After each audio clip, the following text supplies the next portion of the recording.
Rana jewellers, Mousuni Bagdanga বাজার। Phone number 9609196868। অগ্নিকাণ্ডের জেরে সর্বশান্ত হলেন এক দিনমজুর পরিবার। সোমবার সন্ধ্যা নাগাদ আগুন লাগার ঘটনাকে কেন্দ্র করে চাঞ্চল্য ছড়িয়ে পড়ে মালদার মানিকচকের উগরিটোলা এলাকায়। জানা গেছে, উগরিটোলা এলাকার বাসিন্দা পেশায় দিনমজুর তনু মিয়া। গতকাল ছিল পবিত্র ঈদ, আনন্দে মেতে উঠেছিল সকলেই। সেই সময় তনু মিয়ার একটি ঘরে আচমকাই আগুন জ্বলে ওঠে। আগুনের তীব্রতায় ঘরের ভেতরে থাকা সমস্ত আসবাবপত্র, জামাকাপড়, সোনাদানা, প্রয়োজনীয় নথিপত্র সহ নগদ টাকা পুড়ে ছাই হয়ে যায় বলে খবর। সব মিলিয়ে আনুমানিক কয়েক লক্ষ টাকার ক্ষয়ক্ষতি হয়েছে, এমনটাই জানাচ্ছেন ক্ষতিগ্রস্ত পরিবারটি। আগুন লাগার ঘটনার খবর ছড়িয়ে পড়তেই স্থানীয় বাসিন্দারা জড়ো হয়ে আগুন নেভানোর কাজে হাত লাগায়। কয়েক ঘন্টার প্রচেষ্টায় আগুন নিয়ন্ত্রণে আসে। এদিকে কোনো সরকারি এবং বেসরকারি সাহায্যের দিকে তাকিয়ে রয়েছেন দিনমজুর পরিবারটি।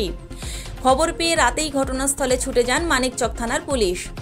আর আমার ছেলে বাড়ি থেকে বেরিয়ে বাথরুমে যেত, তার পাশে বাড়ি। বাথরুমে যেতে একটু মুখ ঘুরিয়ে দেখছে যে আগুনের ধোঁয়া উঠছে, আগুন পুরা ধা ধা করছে। তো ছেলে আমাকে ডেকে বলছে কি, এখানে আগুন লেগে গেছে। কোথায় লাগলো? বাড়ির পাশে। দেখো তো। আমরা যখন ওই পাশ দিয়ে উঠে আসলাম, উঠার পরে দেখছি যে আগুন লাগলো। লাস্টে আবার 4-5টা ছেলে এসে উপর থেকে জল মারছে, জল নিচ্ছে না। তারপরে আমি মোটর দিয়ে, পাইপ দিয়ে কোনো রকম জলটা, আর এখানে অনেক লোক ছিল, লোক সব সাহায্য করেছে। আমার লেগেছে, আগুন লেগেছে 4টা 45-এ। একটা ভোট পুড়ে গেছে। সব ক্ষয়ক্ষতি তো আমরা জানি যে উপরে বাড়ি দিত পরবের পরে, এটা আমরা ভালো করে জানি। টাকা উঠিয়েছিল, কিছু লোন টোন দিয়ে উঠিয়েছিল, টাকা রেখেছিল। উনি বলছেন, আমি তো টাকা দেখিনি, উনি বলছেন 1.5 লাখ টাকা ছিল, আমি উপরে বাড়ি দিতাম। ইট ফিট নিয়েছে, পরবের পরে বাড়ি দিত, তার জন্যে ওর টাকা রেখেছিল। বাকি সব সামানগুলো পুড়ে গেছে, কিছু নেই। সেটা তো বোঝা যাচ্ছে না। এবং শর্ট সার্কিটে হলে তো অন্যটাও বাড়িতে হতো, সেটা তো বোঝা যাচ্ছে না যে শর্ট সার্কিট হয়েছে। করতে চাইছি যা ওদের ক্ষতি, প্রচুর ক্ষতি হয়ে গেছে, যেন সরকার থেকে ওটা গ্রহণ করা যায় এবং সাহায্য পাই।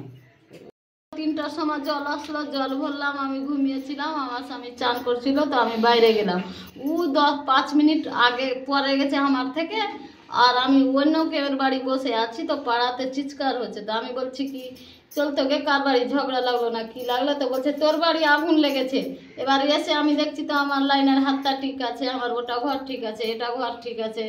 ধাঁ ধাঁ করে আগুন জ্বলছে, আমরা কেউ বাড়িতে ছিলাম না। হ্যাঁ, একটা ঘরই পুড়েছে। সব যতটা সামান ছিল সব কিছু, টাকা পয়সা উষা সব কিছু সামান নাই। 1.5 লাখ ছিল, বাড়ি দেওয়ার জন্য ওই টাকা করলাম, লোন ফোন নিয়ে নিলাম। এটাই তো সমস্যা, ভাইবা তার করতে পারছি না আমি। কিভাবে লাগলো 10 মিনিট আগা পিঠা আমরা দোনো স্বামী স্ত্রী বের হলাম, কিভাবে কি হলো এটাই সমস্যা। ওই পাড়ার লোক সব মিনালো জল দিয়ে, আমরা তো কেউ ছিলাম না। লোকের মুখে শুনলাম কি তোর বাড়িতে আগুন লেগেছে, আসলাম তো মিজালো। সব কিছু, ছেলের পরীক্ষা আছে 4 তারিখ থেকে, ওটা এডমিট কার্ড, বই, স্কুল ড্রেস কিছু নাই, কিছু কাপড় বলতে। এবার ট্রেনে আছে। আমি কি চাইছি, আমি আমার ক্ষতিপূরণ চাইছি সরকারের কাছে। মানিকচক থেকে প্রান্তিক বাংলা নিউজ টিম। আপনি কি computer course, hotel management course, tailoring course, share মার্কেটের ট্রেডিং শিখতে চান? এখন সব কিছু এক ছাদের তলায়। চলে আসুন আমাদের ঠিকানায়। ঠিকানা মৌসুনী বাগডাঙ্গা বাজার, সমবায় ব্যাংকের নিকটে। বিশদ জানতে যোগাযোগ করুন স্ক্রিনে দেওয়া নাম্বারে।